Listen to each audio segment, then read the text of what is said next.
Good morning, boys and girls. It is Homeroom with Mrs. Hooker, and it is day 8 of our homeroom. We're going to go ahead and start out with our map. We've been learning about the cardinal directions.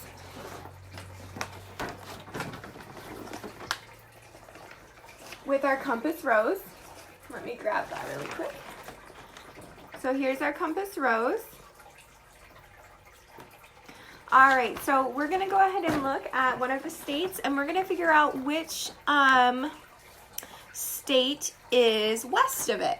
So yesterday we did Oklahoma. Today we're going to do Colorado.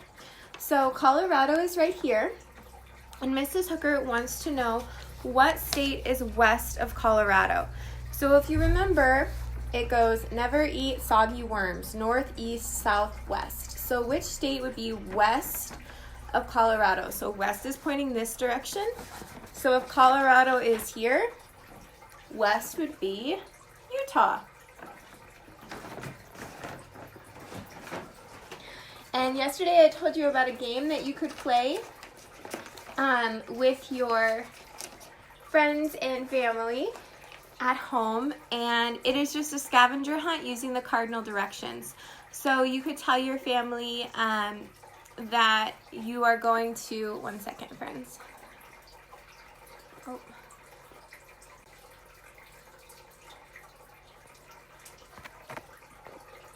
Sorry. Okay, you could tell your friends or your brothers and sisters that you are going to you're going to hide something in the house somewhere, and they need to go 3 steps east or 3 steps west or 3 steps south in order to find whatever it is that you hid in the house.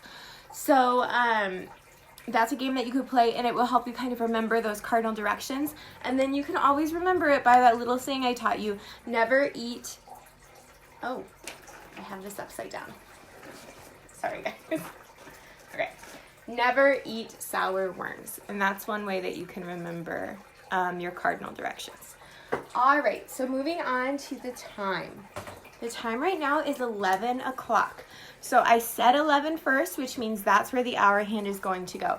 So we're going to move our minute hand around until we get to the 11.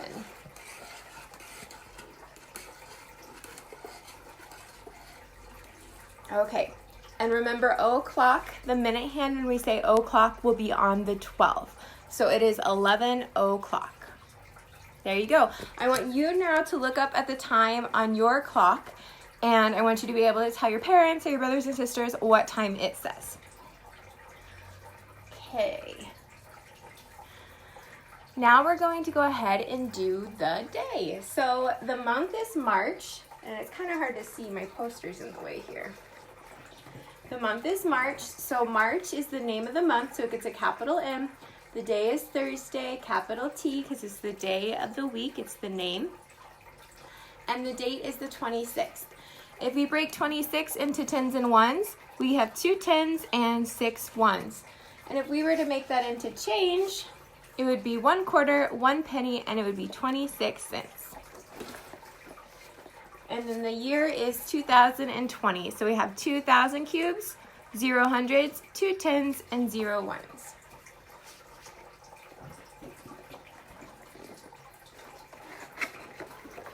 Our writing prompt for today. So yesterday's was the one about the slumber party with the ducks. So if you did that, make sure that you, if you're my class, I had some friends put it on Class Dojo.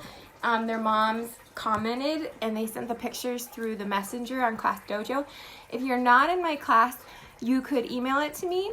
And I told you guys my email in lesson 3, but that is Anita Mae, M-A-E, and then Montgomery@gmail.com. And you could email me pictures of your work that you've been doing, or if your parents are seeing this on Facebook, they could comment a picture of the work you've done, or on YouTube.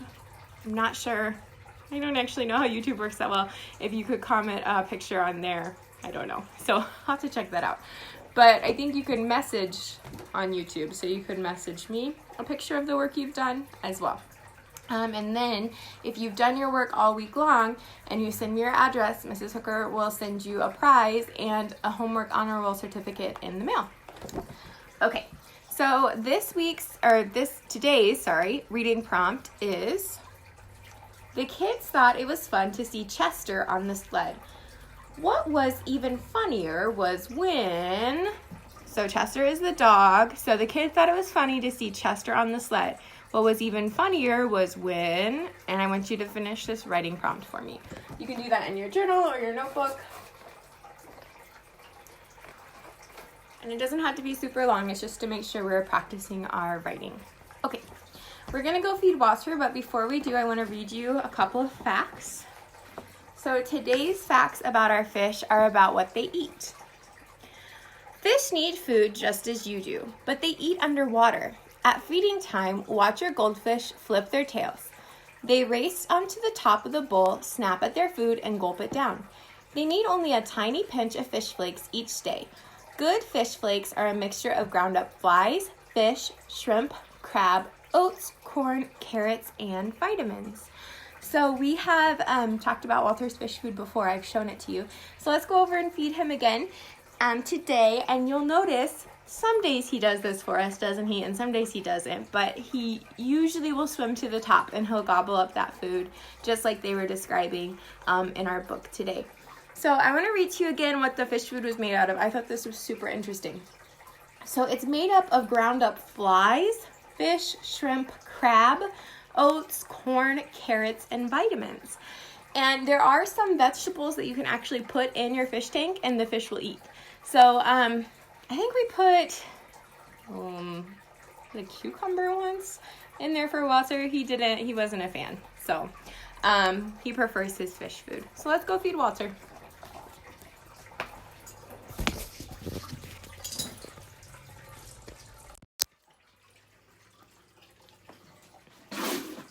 Walter?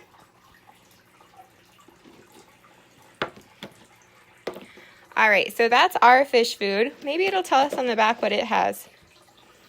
So it looks like it has fish meal, dried yeast, ground brown rice, shrimp meal, oatmeal, wheat gluten, algae. So some of those things. I don't see anything about flies, but some of that stuff is in his food.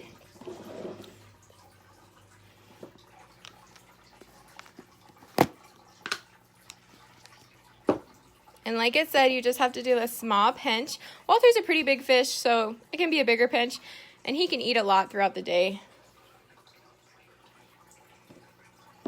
Hey, buddy.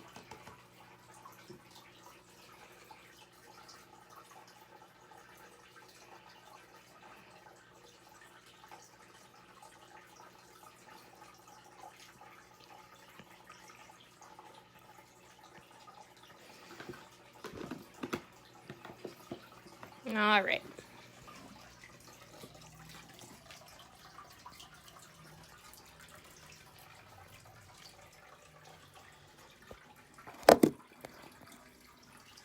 Okay, so we're going to go ahead and move on to our story for today. So our story for today is Winnie the Pooh. Mrs. Hooker loves Winnie the Pooh. Eeyore is my favorite character. I think he's hilarious. And so Winnie the Pooh is about, if you don't know who Winnie the Pooh is, this is Winnie the Pooh. He's a bear who loves honey, and he has a lot of other friends, and they live in the 100-acre woods. So this book is called Pooh's Hero Party. And so we're going to read a little bit about Winnie the Pooh and his friends and their hero party. Pooh's Hero Party. Oh, and I forgot to tell you who it's by. It's by Isabel Gaines.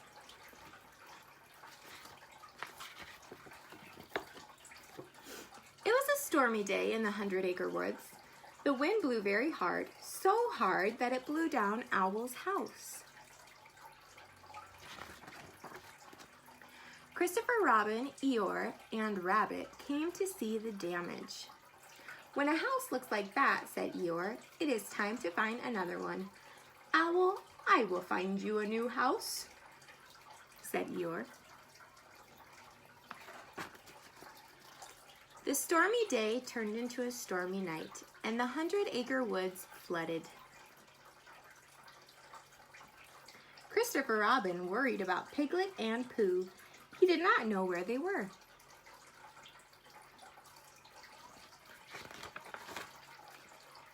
He went to the edge of the water and looked around. And suddenly Pooh appeared. He was floating on a chair. "Pooh!" cried Christopher Robin. "I'm so glad you're safe. But where is Piglet?"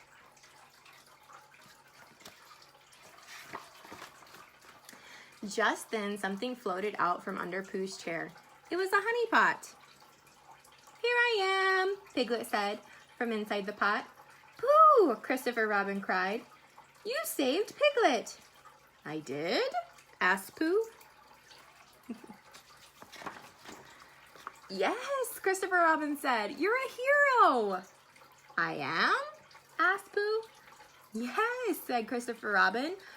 "When the storm is over, I will give you a hero party." Pooh's hero party had just begun and Eeyore walked up. "I found a house for Owl," he said. "Great," said Owl. "Where is it?" "Follow me," said Eeyore.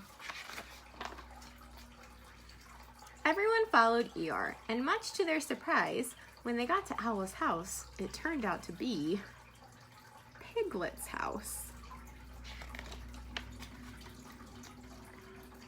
"Why are we stopping here?" asked Christopher Robin. "This is Owl's new house," Eeyore proudly said. "What do you think of it?" Christopher Robin said, "It's a nice house, Eeyore, but, it's lovely," Kanga added, "but, it's the best house in the world," said Piglet with a tear in his eye. Pooh said quietly to Piglet, "Tell him it's your house." "No," Piglet said with a sniff. "This house belongs to Owl." "But where will you live?" asked Rabbit. "Well," said Piglet, "I will live with me," said Pooh. "You will live with me, right, Piglet?" "Oh, thank you, Pooh," Piglet said. "Piglet, that was a great thing to do," Christopher Robin said. "You are a hero," added Rabbit. Pooh started to think. "I am a hero for saving Piglet in the storm," Pooh said, "and Piglet is a hero for giving his house to Owl." "Christopher Robin," Pooh asked, "can we make a one hero party into a two hero party?"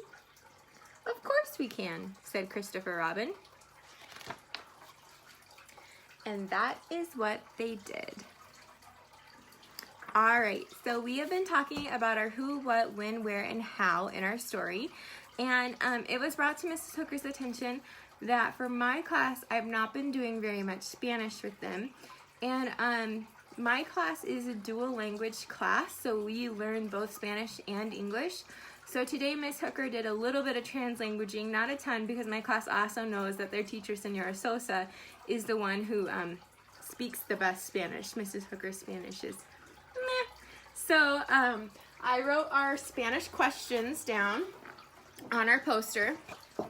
So we have our Spanish and our English. So boys and girls in my dual language class, I would like you guys on these assignments that we've been doing to try to do it in both languages like we do in class. So for the writing assignment that I gave you this morning, you could even do that in both languages. So do it in English and then try to translate it into Spanish, or vice versa. Write it in Spanish and translate it into English. So we're getting both of that practice in, because we don't want to get back to school when this 4 weeks is over and our Spanish or our English be a little rough because we didn't practice it very much. So Mrs. Hooker went ahead and put my question words on here in Spanish. And remember that when we're asking a question in Spanish, we have to start it with the question mark and then end it with the question mark. In English, we just end it with the question mark. So who was the story about? ¿Quién? What? ¿Qué? What happened in the story? When? ¿Cuándo? When did the story take place? Where? ¿Dónde? Where did the story take place? And how? ¿Cómo? How did the story end? So in our Winnie the Pooh story, about Pooh's Hero Party. Who was the story about?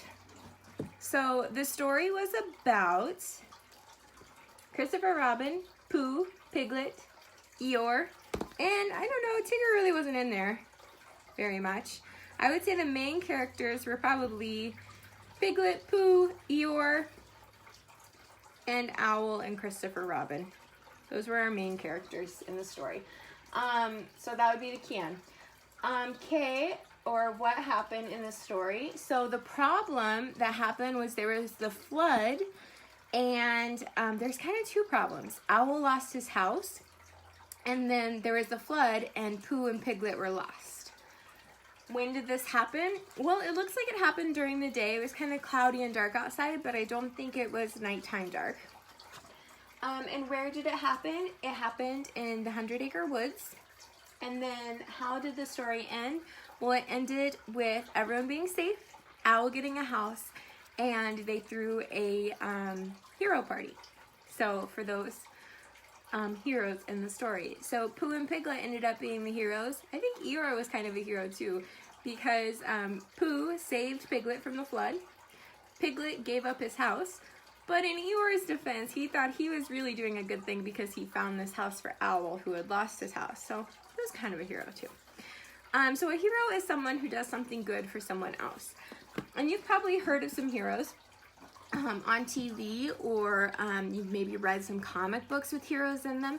A lot of times we see that heroes wear funny costumes and they wear capes and they can fly or be invisible or things like that. But the heroes in this story, they were just helping people. And that's honestly what a hero is. It's somebody who helps somebody else. And so today we're going to write some letters to some heroes. So Mrs. Hooker, like all of you, I've been thinking a lot about what's going on in our world, and I think sometimes when there's things going on that are bad, a lot of times we are scared and we're sad and we're worried about those things. And we forget about the good things that are going on. And right now we have some big heroes. And so Mrs. Hooker wanted to talk to you for a minute about those heroes. And those heroes are the people, there's all sorts of heroes right now. But the heroes I'm going to talk about today are the heroes that work at the hospitals. So that would be nurses and doctors and the cleaning staff and the secretaries and the cafeteria ladies and men. All those people that are working at the hospitals right now who are taking care of people who are sick or testing people to see if they're sick, they're heroes. And the reason I find that they're such big heroes is because they're going into work every day, even though they know that they could possibly get sick or bring home that sickness, they're still going into work every single day. And that takes a lot of bravery to go in and do that job. And so Mrs. Hooker thought it would be nice to let them know that we appreciate what they're doing by writing them a letter. And so here is my poster for the letter. If you can, get out a piece of paper and a pencil, and we're going to go ahead and write a letter to the hospital staff. And this letter starts like this. Dear hospital staff, I am writing this letter to tell you thank you. Thank you for being heroes by, and this is up to you. So I want you to think about, how are they being heroes?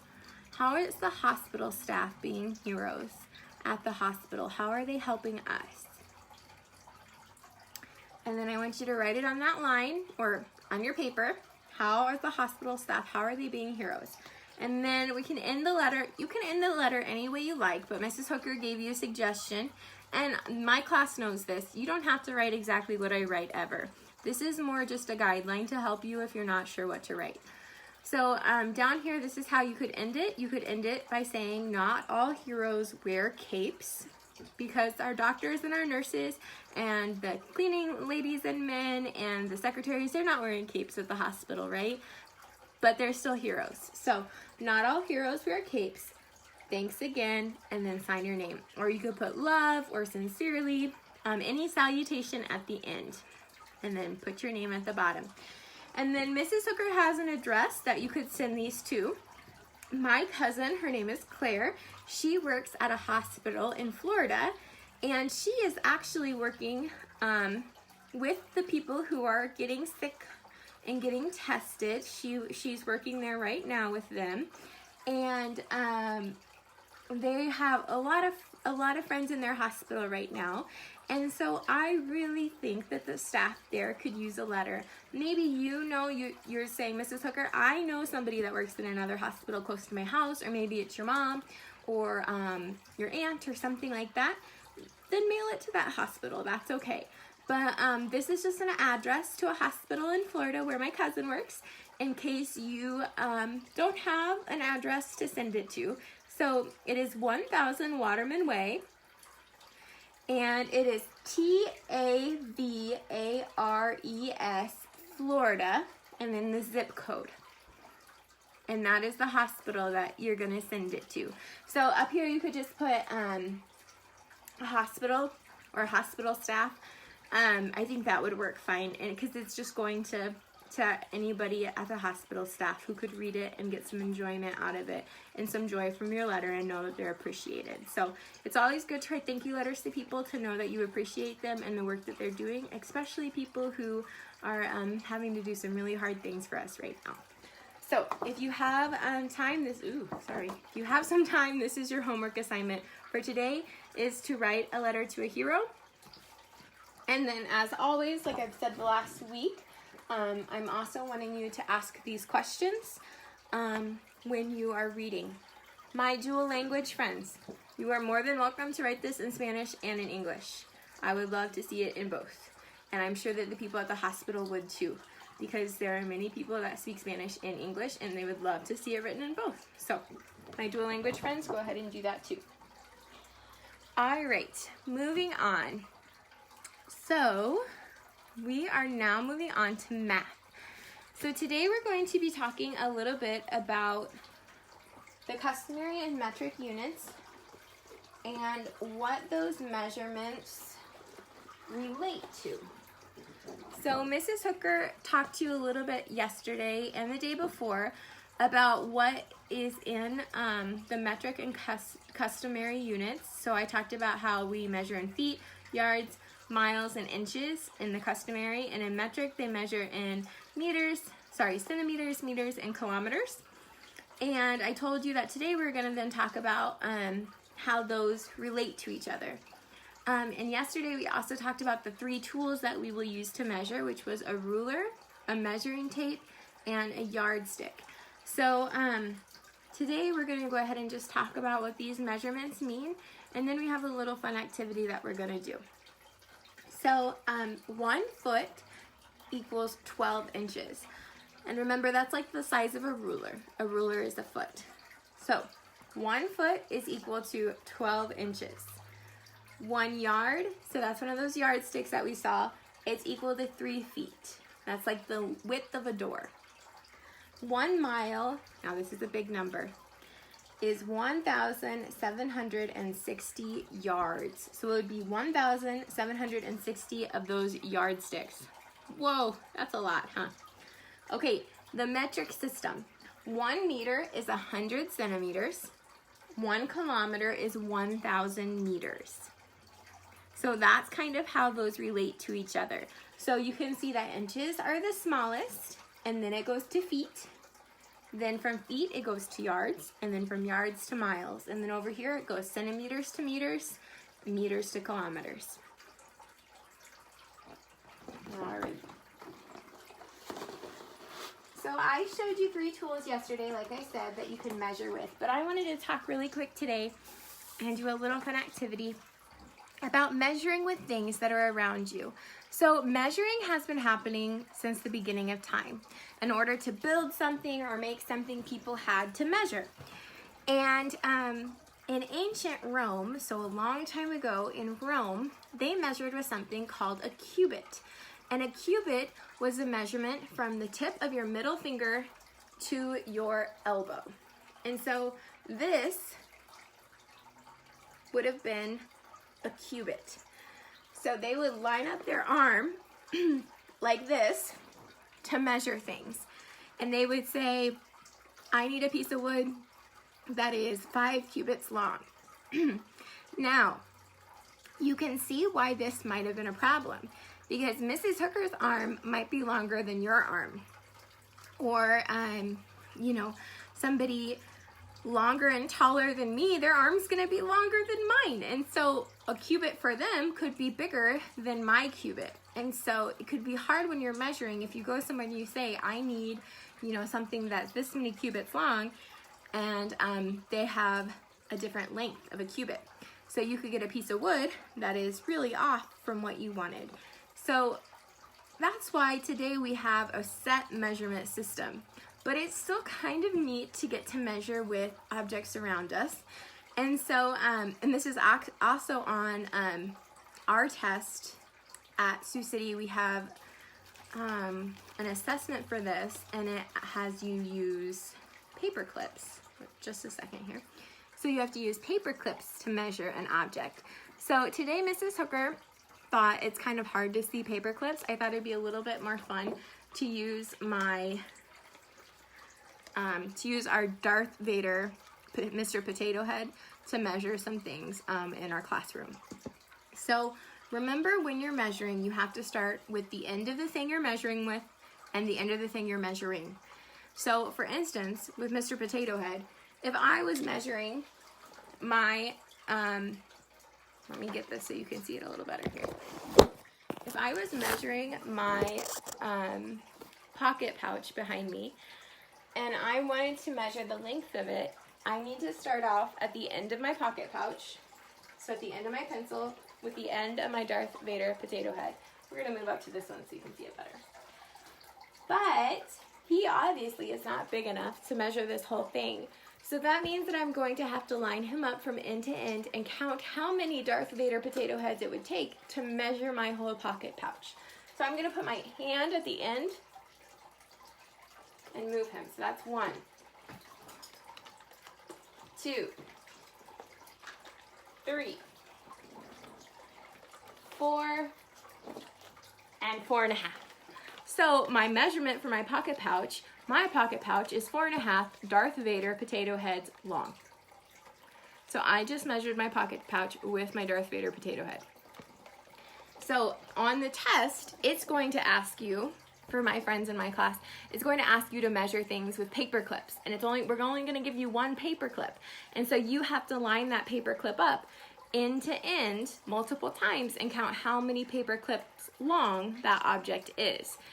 And this can be kind of difficult, because if you're not placing your finger at the end of the paper clip each time, it's going to be off. And so it takes a little bit of practice to do this.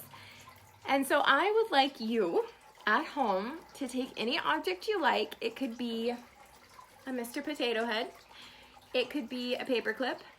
It could be a stuffed animal or a tissue box or a pencil or whatever object you have. It could be as silly or as serious as you like. And I would like you to measure some things around your house with your objects. And then I would like you to tell Mrs. Hooker how many objects long the thing is you measured. So if you measured your bed with your teddy bear, I want you to tell me, oh, my bed is 12 teddy bears long, or whatever it is you measure with. And then I'd like you to let me know. I think that would be kind of fun to hear, and it'll be fun to hear the different measurements that everybody got too. So your assignment for today is to use an object around your house, as funny or as serious as you like, and to measure things around your house. And I want you to write down your measurements and then let Mrs. Hooker know what you measured with and what you measured. And so the most important thing to remember is to start at the end of the thing you're measuring, and then you have to line it up each time. So you have to put your hand there and move it down and then count how many of those objects it was. So I'm going to show you one more time how to do it with my potato head, and then I want to see some from you. So that's 1, 2, 3,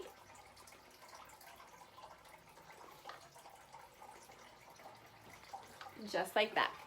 Okay, so that's how you're measuring with objects in your house. You have to line them up back to back, and then count them up and see how long it was. If that doesn't make sense, just message me and I'll try to explain it a little bit better. I feel like I maybe didn't explain that very well. So, okay, and then our final thing today, we don't have a lot to do with the seeds today, we're just looking at them. So you should have your jar of seeds that you have been watering. Yesterday was the first day that they weren't soaking, they were just moist, and we set them on top of the fridge to heat up. Mrs. Hooker is going to open up my jar and just kind of look at some of these. And Mrs. Hooker did end up putting a cheesecloth on top of mine. So cheesecloth is just a fabric that has a lot of space between the threads, so you can drain the water out of the top of the jar more easily. So let's take out some of these lentil beans and see what we have. Ooh, I am starting to see some sprouts. Okay, let me see if you can you see that? The sprout? They are starting to sprout, you guys. That's awesome. And I showed you mine from my little sprout house that I had and how big they can get. So it doesn't take them very long, and there's a whole bunch in here that are already starting to sprout. So I hope that your lentils or your beans that you have at home are starting to sprout too. Remember, you just have to keep them moist. We don't want them to dry out. You don't want to have too much water in there or else they can get icky. So keep them in a warm place because they need warmth and they need moisture. That means water. Okay, we're gonna put a rubber band back on the top.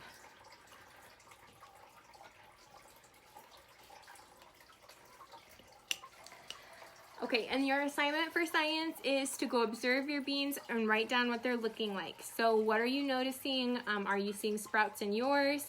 Draw me a picture of what you see and tell me what stage they're in. So are they seedlings? Are they sprouting? Where are they? Okay, and our final thing today is to read our poem. And then I'm gonna let you go. And don't forget, tomorrow is Friday food time, and I have a special guest that will hopefully be coming to help me do some fun with food tomorrow. So make sure you tune in for that one. All right, the poem by Shel Silverstein that we're reading today is called Helping, and I thought it went good with our hero story that we read earlier in the letters that we're writing to the hospital. So, Helping. Agatha Fry, she made a pie, and Christopher John helped bake it. Christopher John, he mowed the lawn, and Agatha Fry helped rake it. Zachary Zug took out the rug, and Jennifer Joy helped shake it. And Jennifer Joy, she made a toy, and Zachary Zug helped break it. And some kind of help is the kind of help that helping is all about. And some kind of help is the kind of help we all can do without. So, what that is saying is that there is some help that is hero type help, that you're helping other people. And then there is some kind of help that's really not helping at all. So Mrs. Hooker wants to ask you today, when you're at home with your family, what kind of helper are you going to be? I hope you're a helper that's actually helping. And I encourage you to go ahead and write those hero letters as well.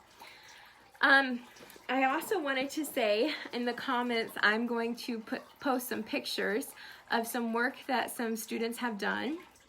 And they said that I could share it. I had some collages that were turned into me, and they looked so beautiful. And so I wanted to share them so everyone could see them. I was so proud of their work. They did a really good job. So if you guys are still working on your collages, when you're done, send me a picture because I would love to see what they look like. And then don't forget your homework for today is pretty simple. You are measuring with an object in your house, and you're measuring objects in your house with that object. You're checking your seeds to see where they're at, and you're writing your hero letter, and then your story prompt too.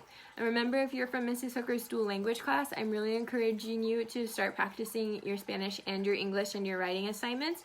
So do a little bit of both in your writing. Have a great day, and I will see you tomorrow. Bye.